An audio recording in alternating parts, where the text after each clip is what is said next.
ஓம் சாய்ராம். நல்லது நினைப்போம், நல்லது நடக்கும். ஸ்ரீ சாய்நாத ஸ்தவன மஞ்சரி. ஸ்ரீ கணேசாய நமக. எல்லாவற்றிற்கும் ஆதாரமானவனே, மயூரேச்சவரா, எல்லாவற்றிற்கும் சாட்சியாக விளங்குபவனே, கௌரியின் புதல்வனே, எண்ணங்களுக்கெல்லாம் அப்பாற்பட்டவனே, பெருத்த வயிறுடையவனே, ஸ்ரீ கணபதியே என்னை காத்தருள்வீர். நீ எல்லா பூதகணங்களுக்கும் முதல்வன், தலைவன். எனவே கணேசன் என அழைக்கப்படுகிறாய். நீ எல்லா சாஸ்திரங்களாலும் ஏற்றுக்கொள்ளப்பட்டவன். புனிதமான முகமுடைய பாலசந்திரனே, சாரதே, வாக்கின் தெய்வமே, நீ வார்த்தைகளுக்கெல்லாம் தலைவி, உலகின் உயிரோட்டத்தின் காரணகர்த்தாவே, நீ படைப்பாளிகளின் இறைவி, நீ எப்போதும் இத்தேசத்தின் அணிகலன், எங்கும் நிறைந்து இருக்கும் எல்லையில்லாத சக்தியே, உலகின் தாயே, உன்னை வணங்குகிறேன். பூரண முழுமையான பரபிரம்மே, மகான்களுக்கு பிரியமானவனே, பண்டரிநாதன் உருவில் வெளிப்பட்ட அவதாரமே, நீ அன்பு கடவுள், எல்லையற்ற கருணையுள்ளம் கொண்டவனே, பாண்டுரங்கா நரகரி. பொம்மலாட்டக்காரன் தன் கையிலுள்ள கயிற்றால் பொம்மைகளை ஆட்டுவிப்பது போல் பிரபஞ்சம் எங்கும் நிறைந்து நின்று உலகை ஆட்டுவிக்கும் ஒரு பொம்மலாட்டக்காரன். உன் மெய்ப்பொருளை உய்த்துணர அறிவியல் ஏடுகளும் புனித நூல்களும் இன்னமும் முயன்று கொண்டுதான் இருக்கின்றன. மெத்த படித்தவர்களுக்கு நீ வெளிப்பட்டதே இல்லை. சக்கரபாணியே, அத்தகைய அறிவற்றவர்கள் வெறும் வார்த்தை ஜாலங்களிலேதான் சிக்குண்டவர்கள். மகான்கள் மட்டுமே உன்னை உணர்வார்கள். மற்றவர்கள் குழப்பமடைந்து உள்ளார்கள். உனக்கு பக்தியோடு கூடிய சாஷ்டாங்க நமஸ்காரத்தை செய்கிறேன்.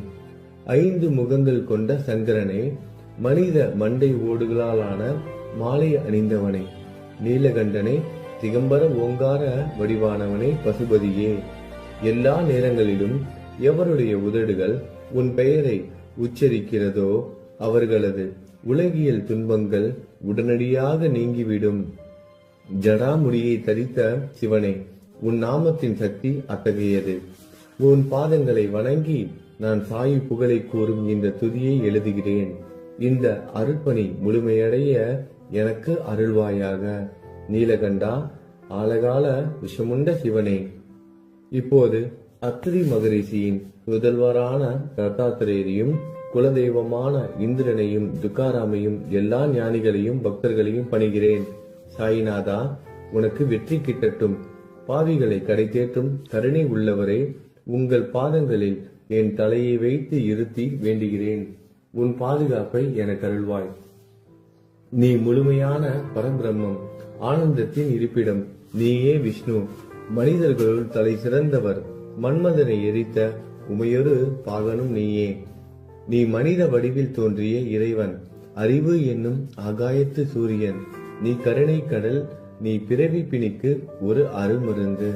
நீ ஏழைகளுக்கும் கீழ்த்தட்டு மக்களுக்கும் விரும்பியதை கொடுக்கும் சிந்தாமணிக்கல். நீ உன் பக்தர்களை பரிசுத்தப்படுத்தும் தெய்வம். உலக வாழ்க்கை என்னும் சம்சார கடலில் மூழ்குபவர்களை காப்பாற்றும் ஓடம். நீ அஞ்சுபவர்களின் புகலிடம். நீ இந்த பிரபஞ்சம் தோன்ற முதற் காரணமான பரிசுத்த பேரின்ப பேருணர்வு சைதன்யம். நீ கருணையே உருவானவன். உனது பலவிதமான வெளிப்பாடுகளில் இந்த உலகமும் ஒன்று. நீ பிறப்பற்றவன், சாவும் உன்னை தொட முடிவது இல்லை. என் நீண்ட ஆழமான சிந்தனைக்கு பின் வெளிப்பட்ட கருத்தே இது. பிறப்பு இறப்பு என்பவை அஞ்ஞானத்தால் தோன்றும் வெளிப்பாடே. மகாராஜா, நீங்கள் இறப்பும் பிறப்பும் மற்ற சுதந்திர பறவை. தண்ணீர் நீரூற்றாக தோன்றினால் அதன் ஆதாரம் அங்கு இருப்பதாக அர்த்தமா? ஏற்கனவே அங்கு அது நிரம்பி இருந்தது. பூமியின் உள்ளே இருந்தது, ஊற்றாக வெளியே வந்தது, அவ்வளவுதான். மணற்படுகையில் நீர் ஊற்றாக வெளிப்பட்டதும் அது நீரோடை என்ற பெயர் பெற்றது. அதன் சரியான பெயர் ஊற்று. தண்ணீர் இல்லாவிட்டால் அது வெறும் மணற்படுகையே. அந்த மணற்படுகையில் தண்ணீர் ஊற்றாக வந்தாலும் அல்லது வற்றி போனாலும் தண்ணீருக்கு அதனால் ஒன்றும் ஆவது இல்லை. ஏனென்றால் தண்ணீர் அந்த மணற்படுகைக்கு எந்த விதமான முக்கியத்துவமும் கொடுப்பது இல்லை. ஆனால் அறியாமையால் மணற்படுகையோ நீர் நிரம்பி இருந்தால் அது பெருமைப்பட்டு கொள்கிறது. ஆகையால் நீர் வற்றியவுடனே அது மிகவும் மனவருத்தம் அடைகிறது. இந்த மனித உடலும் ஒரு விதத்தில் அந்த மணற்படுகை போன்றதே. புனித பேரின்ப நிலையை அந்த நீரூற்றின் தூய தண்ணீருக்கு ஒப்பிடலாம். இம்மாதிரி எண்ணற்ற மணற்படுகைகளை மனித உடல்கள் இருந்த போதிலும் அவற்றில் உள்ள நீர் பேருணர்வு எனப்படும் சைதன்யம் மட்டும் மாறுபடுவதே இல்லை. கருணை உள்ளவரே, நான் உங்களை ஆதியும் அந்தமும் இல்லாதவன் பிறப்பற்றவர் என கூறுவேன். அறியாமை என்னும் மலையை உடைக்க உதவும் இந்திரனின் கையில் இருக்கும் வஜ்ர ஆயுதம். இதுவரை இந்த பூமியில் எத்தனையோ எண்ணற்ற உயிரினங்கள் தோன்றி உள்ளன, இப்போதும் தோன்றிக் கொண்டுதான் இருக்கின்றன. வருங்காலத்தில் மேலும் எண்ணற்ற உருவங்கள் தோன்றதான் போகின்றன. அந்த ஒவ்வொரு தோற்றத்திற்கும் ஒரு தனி உருவமும் பெயரும் கிடைக்கும். இந்த உயிர்கள் ஒவ்வொன்றும் பெயராலும் தோற்றத்தாலும் மட்டுமே இவ்வுலகில் அடையாளம் காட்டப்படுகிறது.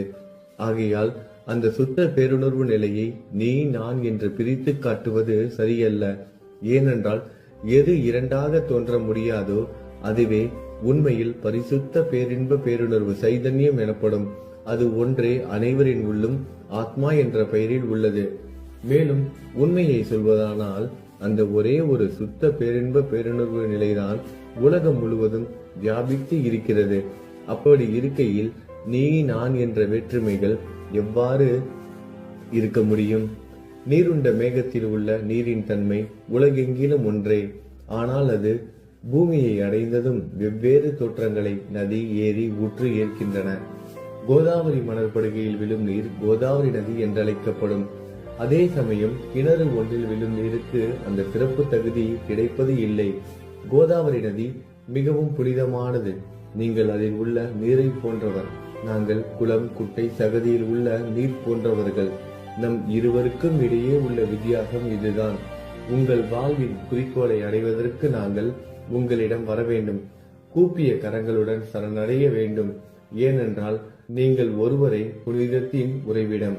புனிதமடைந்த கோதாவரி நதி மணற்பரப்பில் மழை நீர் பாயத் தொடங்கும் பொழுது அந்த நீர் புனித தன்மையை அடையும். அதை வெறும் தண்ணீராக மட்டும் கருதினால் அந்த தண்ணீர் தான் எல்லா இடங்களிலும் இருக்கிறது.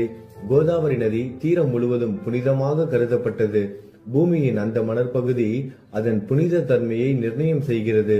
தான் பழகும் மக்களின் தன்மைக்கேற்ப மக்கள் குணம் மாறுபடுகிறது. புனித ஆத்மாக்களின் சிறுகையால் அவர்களுடன் சேருபவர்களின் ஆத்மா ஒளிவிட தொடங்குகிறது.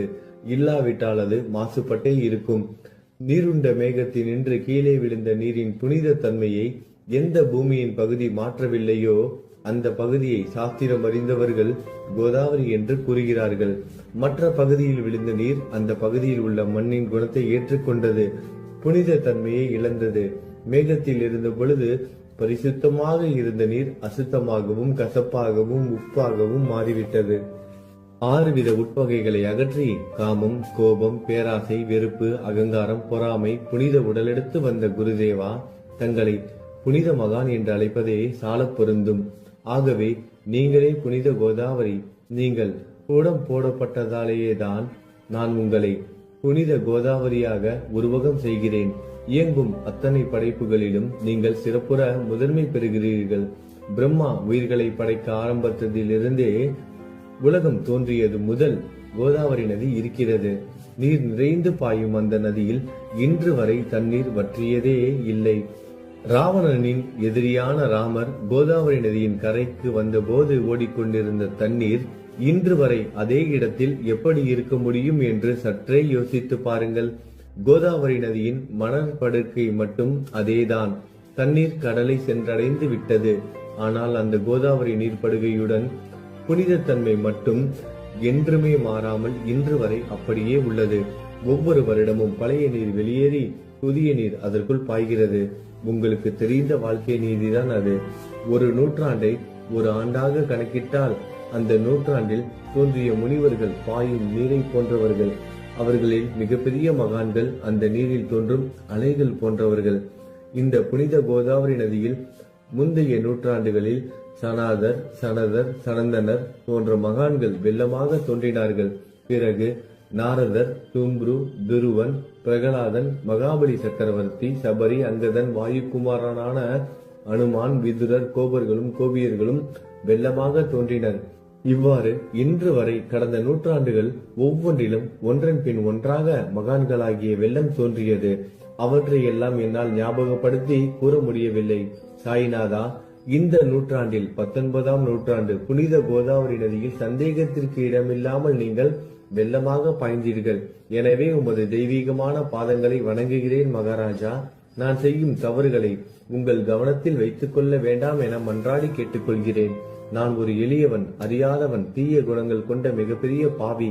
என்னை புறம் தள்ளி விடாதீர்கள், கைவிட்டு விடாதீர்கள்.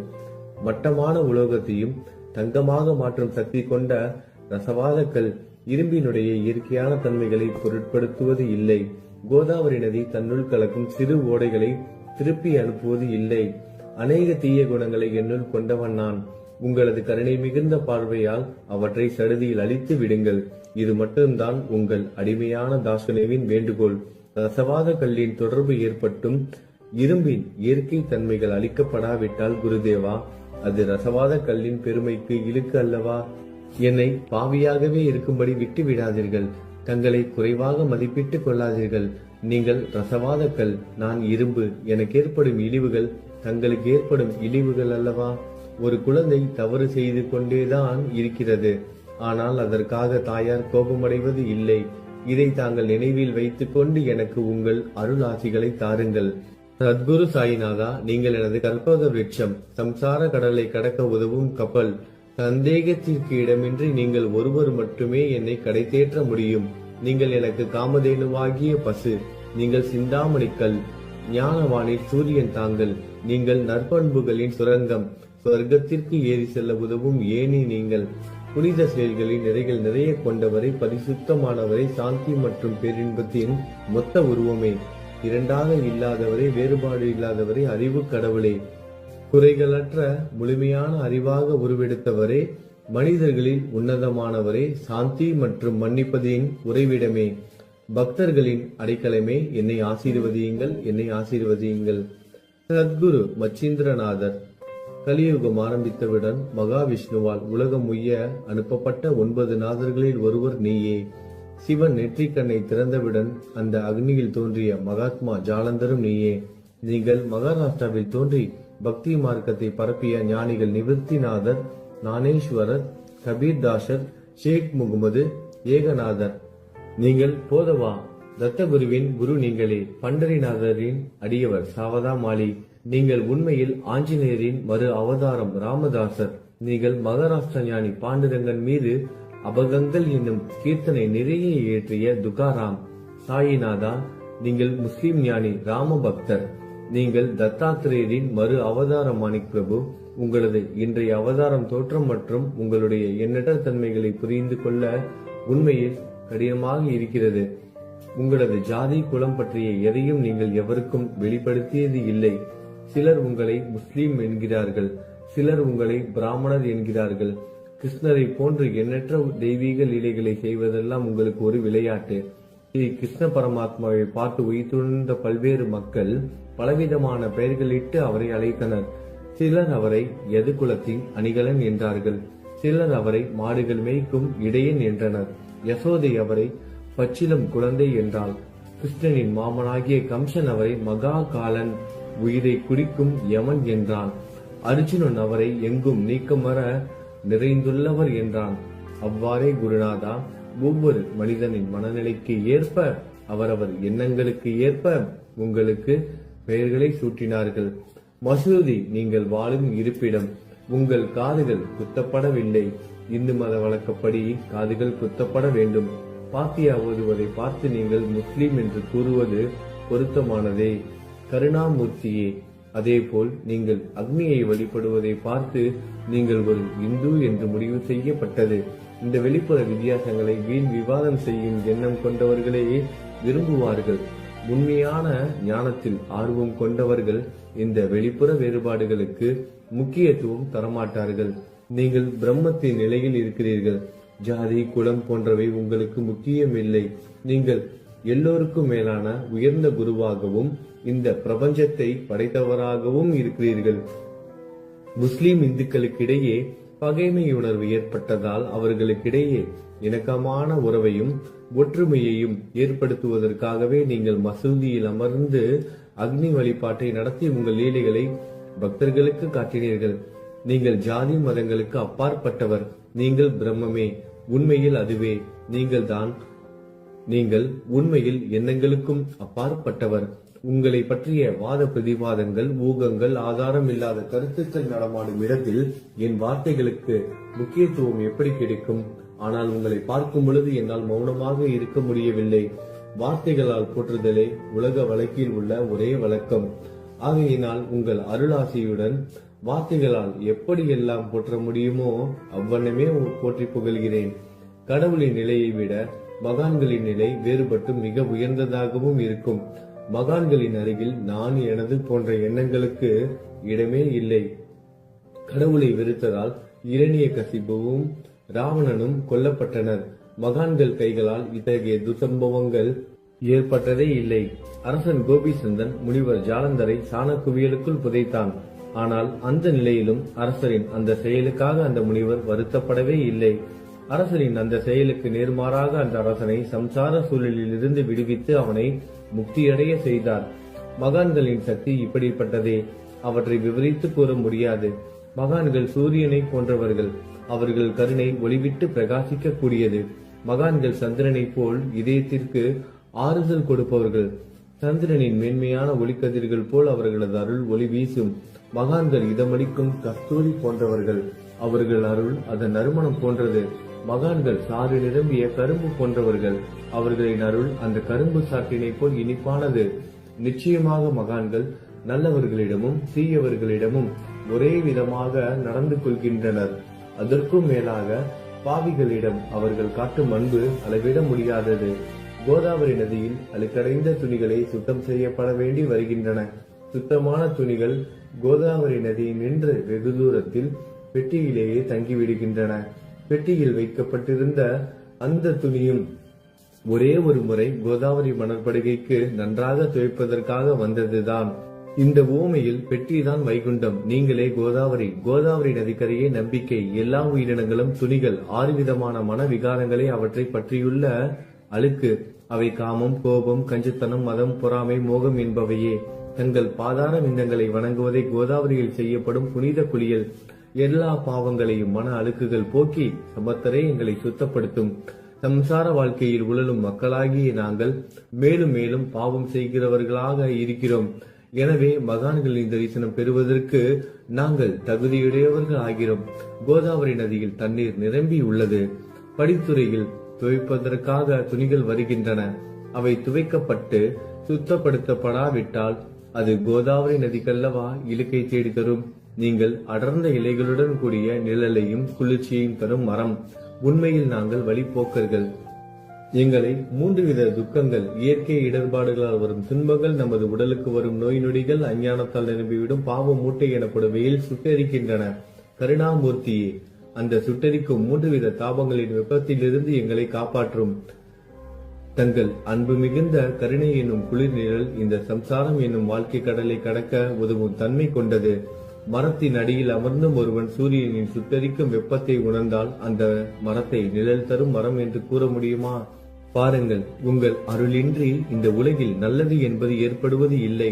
எனவே தர்மத்தை நிலைநிறுத்துவதற்காக சேஷசாயி பாம்பு படுக்கையில் இருப்பவனே அர்ஜுனனுக்கு நண்பனாக, வழிகாட்டியாக மற்றும் ஆன்மீகவாதியாக மாறினார். சுக்ரீவனின் அன்பினாலேயே விபீடனன் அரசன் ராமனின் நட்பை பெற்றான். ஸ்ரீ ஹரியும் மகான்கள் மூலமாகத்தான் பெருமை பெற்றார். பிரம்மம் உருவமற்றது. எனவே வேதங்களால் அதை வர்ணிக்க முடியவில்லை. பூமியில் அதை மனித உருவில் தோன்ற வைத்து மகான்கள் அதன் உருவமற்ற தன்மையை மாற்றினர். தாமாஜி என்ற பக்தருக்காக பாண்டுரங்கனை ஒரு தாழ்த்தப்பட்ட குலத்தில் பிறக்க வைத்தார். சோகமேளா என்ற பக்தருக்காக உலகின் தெய்வமாகிய இறைவனை இறந்த எருமைகளின் உயிரற்ற உடல்களை எடுக்க வைத்தார். மகான்களின் பெருமையை உணர்ந்த இறைவன் தண்ணீர் சுமந்து உழைத்தார். உண்மையில் மகான்கள் எல்லாவற்றையும் தாங்கும் சக்தியும் சச்சிதானந்த பிரபுவும் ஆகிய இறைவனின் எஜமானர்களே. இதற்கு மேலும் சொல்வதற்கு ஏதும் இல்லை. நீங்களே என் தாயும் தந்தையும். ஷீரடி கிராமத்தில் வசிக்கும் சத்குரு சாயிநாதா பாபா உங்கள் லீலைகளை எவர் ஒருவராலும் உண்மையிலேயே முழுமையாக புரிந்து கொள்ள முடியாது என்கிற போது சாதாரண மனிதனாகிய நான் எவ்வாறு அவற்றை விளக்க முடியும் என்று கூறுங்கள். எல்லா உயிரினங்களையும் காப்பாற்ற நீங்கள் ஷீரடிக்கு வந்திருக்கிறீர்கள். மண் அகல் விளக்குகளில் வெறும் தண்ணீரை ஊற்றி அவற்றை எரிய வைத்தீர்கள். மிக குறுகிய மரப்பலகையை கொஞ்சம் ஊஞ்சல் படுக்கையாக்கி உங்கள் யோக சக்தியை உங்கள் பக்தர்களுக்கு காட்டினீர்கள்.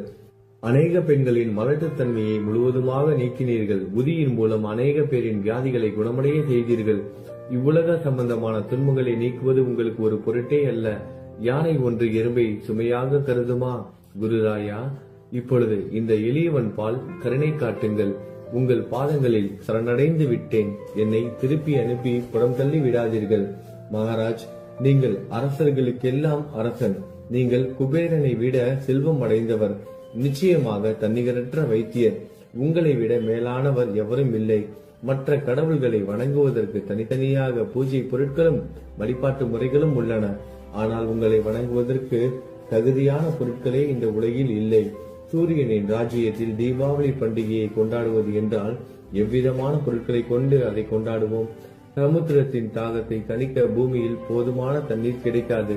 நெருப்பை சூடாக்குவதற்கு எங்கிருந்து அக்னியை கொண்டு வருவது? ஸ்ரீ சமர்த்த குருராயா, பூஜை செய்ய உதவும் பொருட்கள் யாவற்றிலும் இருப்பது உன் ஆத்மாவே. ஆரம்பம் முதலே அவை உன் ஒரு பகுதியே.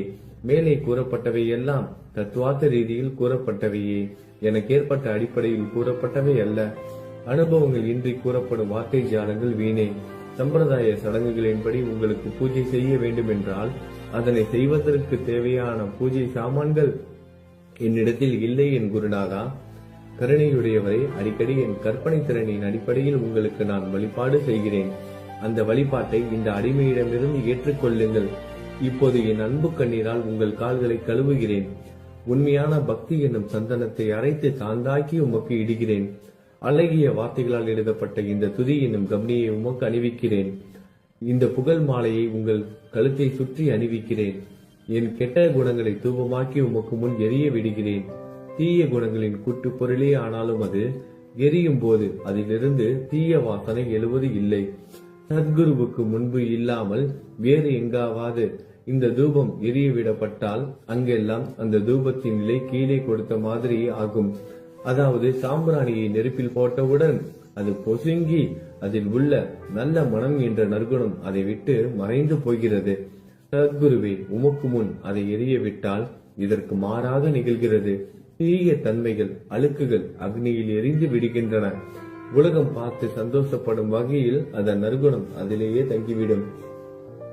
மனதில் உள்ள தீய குணங்கள் யாவும் எரிந்த பிறகு மனம் மாசற்றதாகிறது. கங்கையில் உள்ள மாசுக்கள் நீங்கியவுடன் கங்கை புனிதமடைகிறது.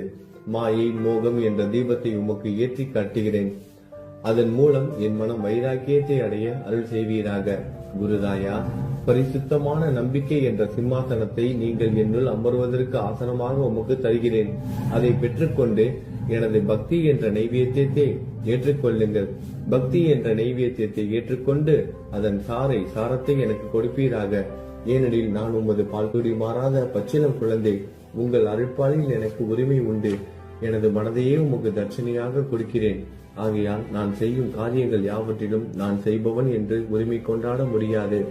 ஏனென்றால் நினைக்கும் மனதை தான் உமக்கு அர்ப்பணித்து விட்டேனே. இப்பொழுது பணிவுடன் கூடிய பிரார்த்தனையோடு உங்களை சாஷ்டாங்கமாக நமஸ்காரம் செய்கிறேன். தெய்வீக சாயிநாதா, தயவு செய்து நீங்கள் அதை ஏற்றுக்கொள்ளுங்கள். 8 பிரார்த்தனைகள்.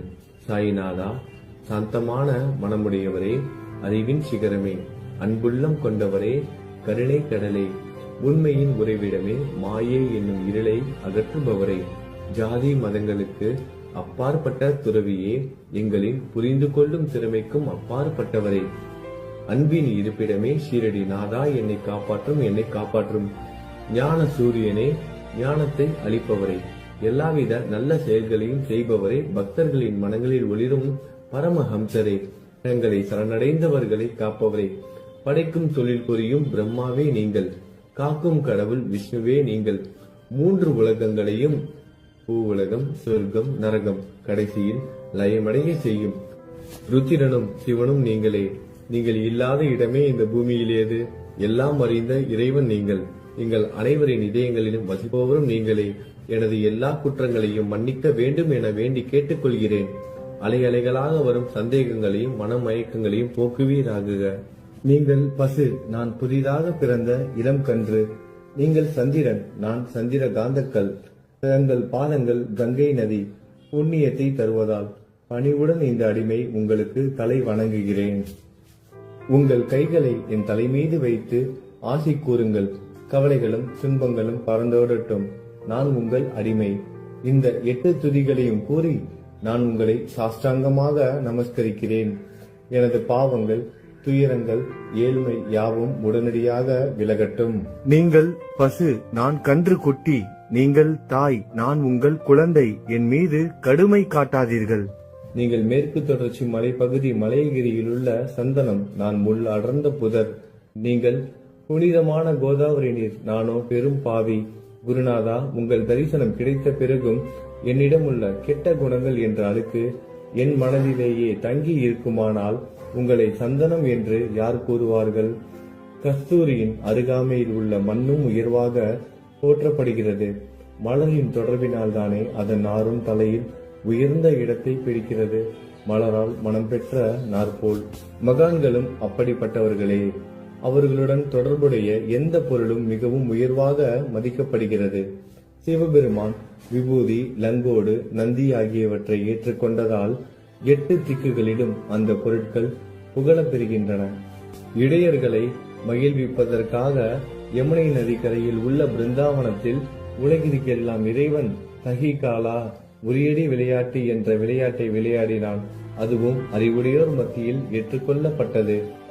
ஆகவே நான் பாவியான போதிலும் உங்கள் சேவையில் ஈடுபட்டு உள்ளேன். குருநாதரே, என் நிலைமையை பற்றி மனதில் எண்ணி பாரும். குருநாதா, லௌகீக உலகிலோ அல்லது ஆன்மீக வழியிலோ எந்த விஷயங்கள் எல்லாம் எனக்கு சந்தோஷத்தை கொடுக்கும் என என் மனம் சந்தேகம் இல்லாமல் நம்புகிறதோ அவற்றை எல்லாம் நீங்கள் எனக்கு அளித்தள்ள வேண்டும். உமது கருணையால் இந்த மாதிரி செய்துவிடும். எனது மனதை அடக்கி விடுங்கள். சமுத்திரங்கள் எல்லாம் தித்திப்பாக மாறினால் பிறகு அவை உப்பு கரிக்குமே என்ற பயம் தோன்றாதே. சமுத்திரத்தை தித்திப்பாக்கும் சக்தி உங்களுக்கு உண்டு. ஆகையால் தான் எனது இந்த வேண்டுகோள். தயவு செய்து இந்த வேண்டுகோளை நிறைவேற்றும். என்னிடம் என்னென்ன குறைகள் உண்டோ அவை அனைத்தும் உங்களுடையதே. ஆத்ம ஞானம் பெற்றவர்களில் முதலிடத்தில் உள்ள உங்களிடம் குறை என்பதை பொருந்தாதே. இப்போது இதற்கு மேலும் நான் ஏன் அதிகம் பேச வேண்டும்? நீங்கள் தான் எனது ஒரே அடைக்கலம். தாயின் இடுப்பில் உள்ள குழந்தை இயல்பாகவே பயமற்று இருக்கும். மகாராஜ், இந்த துதியை எவரவர்கள் அன்புடன் படிக்கிறார்களோ அவர்கள் ஒவ்வொருவரின் ஆசைகளை தயவு செய்து நிறைவேற்றும். இந்த துதியை படிப்பவர்களின் 3 வித தாபங்களையும், இயற்கை இடர்பாடுகளில் வரும் துன்பங்கள், நமது உடலுக்கு வரும் நோய் நொடிகள், அஞ்ஞானத்தால் நிரம்பிவிடும் பாவம் மூட்டை 1 ஆண்டிற்குள் விலகிவிடும் என்பதை இந்த துதிக்கு உங்களது ஆசையாக என்றென்றும் நிரந்தரமாக இருக்கட்டும். குளித்து முடித்துவிட்டு மனதில் முழுமையான நம்பிக்கையுடன் தொடர்ந்து இந்த துதியை பாராயணம் செய்ய வேண்டும். அப்படி முடியாவிட்டால் வாரம் வாரம் வியாழன் தோறும் சத்குருவை வணங்கி அவர் உருவை தியானம் செய்து கொண்டு இந்த துதியை பாராயணம் செய்யுங்கள். இதுவும் கூட முடியாவிட்டால் மாதம் மாதம் வரும் 2 ஏகாதசி தினங்களில் இந்த துதியை பாராயணம் செய்யுங்கள். இது ஏற்படுத்தும் விளைவுகளை பார்த்து அதிசயப்படுவீர்கள். குருமூர்த்தியான சாயிநாதர் இந்த துதியை பாராயணம் செய்பவர்களுக்கு இவ்வுலகியல் ஆசைகளை முழுமையாக உடனடியாக நிறைவேற்றுவார். இந்த துதியை திரும்ப திரும்ப பாராயணம் செய்வதால் முட்டாள்கள் கூர்மையான புத்தியை அடைவார்கள். யாராவது வாழ்நாளாவது குறைவானதாக இருப்பின் இந்த துதியை அவர்கள் படிப்பதால் 100 ஆண்டு காலம் வாழ்வார்கள். இந்த துதியை தொடர்ந்து பாராயணம் செய்து வந்தால், செல்வம் குறைவாக இருந்தால், ஏழையாக இருந்தால், செல்வத்தின் அதிபதி குபேரன் அவர்கள் வீட்டிற்கு வந்து தங்கி அவர்களுக்கு ஏவல் புரிவான். இது சத்தியம், இது சத்தியம், இது சத்தியம் என 3 முறை கூறுகிறேன். குழந்தை செல்வம் இல்லாதவர்கள் இந்த துதியை தொடர்ந்து படித்து வந்தால் குழந்தை செல்வம் பெறுவர். இந்த துதியை படிப்பவர்களின் வியாதிகள் எல்லா பக்கங்களிலும் பறந்தோடிவிடும். வியாதியை நின்று குணம் கிடைக்கும். இந்த துதியை திரும்ப திரும்ப படிப்பதால் பயம் மற்றும் கவலை மறைந்து போகும். மதிப்பும் மரியாதையும் கிடைக்கும். அழிவற்ற பிரம்மத்தை உணர்வார்கள். பிரம்ம ஞானம் கிட்டும். அறிவுடையோரே, இந்த துதியின் மீது உங்கள் இதயங்களில் முழுமையான நம்பிக்கை வையுங்கள். சந்தேகங்கள், நம்பிக்கையின்மை, தவறான எண்ணங்கள் ஆகியவற்றிற்கு கொஞ்சம் கூட மனதில் இடம் கொடுக்காதீர்கள். சீரடிக்கு புனித பயணம் மேற்கொள்ளுங்கள். பாபாவின் தாமரை பாதங்களை மனதில் நிறுத்துங்கள். அவர் அனாதைகளின் உறவினர், பக்தர்களின் விருப்பங்களை நிறைவேற்றும் கற்பகத்தரு. பாபாவால் உணர்வூட்டப்பட்டு இந்த துதியை நான் இயற்றினேன். இல்லாவிட்டால் எவ்விதமான முக்கியத்துவமும் இல்லாத என்னால் இந்த துதியை எவ்வாறு எழுத முடியும்? சக ஆண்டு 1840, ஆங்கில ஆண்டு 1918 புரட்டாசி மாதம் வளர்பிறையில் விநாயகர் சதுர்த்தி என்று திங்கட்கிழமை 2வது யாமத்தில் சூரிய உதயத்திற்கு முன் இந்த பாமாலை நிறைவு செய்யப்பட்டது. புனிதம் வாய்ந்த நர்மதா நதிக்கரையில் இந்தூருக்கு அருகில் உள்ள ஊரான மகேஸ்வர சேத்திரத்தில் ஸ்ரீ அகல்யாதேவியின் சந்நிதியில் ஸ்ரீ சாய்நாதரை போற்றி பாடும் இந்த தவண மஞ்சரி நிறைவடைந்தது. மகேஸ்வரம் என்ற புனித ஸ்தலத்தில் இந்த துதி நிறைவடைந்தது. ஸ்ரீ சாய்நாதர் என் மனதிற்குள் புகுந்து இந்த துதியின் ஒவ்வொரு வார்த்தையையும் என்னை கூற வைத்தார். எனது சீடன் தாமோதரன் இதை நான் கூற கூற எழுதினான். தாஸ்கனுவாகிய நான் எல்லா ஞானிகள் மற்றும் துறவிகளின் வேலையால் எங்கும் மங்களம் பொங்கட்டும். ஸ்ரீ சாய்நாதரை போற்றி பணிவுடன் எழுதப்பட்ட இந்த ஸ்ரீ சாய்நாத தவணமஞ்சரி என்ற துதி பாராயணம் செய்பவர்கள் சம்சார கடலை கடக்க உதவட்டும். இது ஸ்ரீ பாண்டுரங்கனுக்கு தாஸ்கனுவின் நம்பிக்கை மற்றும் பணிவோடும் கூடிய பிரார்த்தனை. ஓம் சாய்ராம். நல்லதே நடக்கட்டும். ஓம் சாய்ராம். மங்களம், சுபமங்கலம்.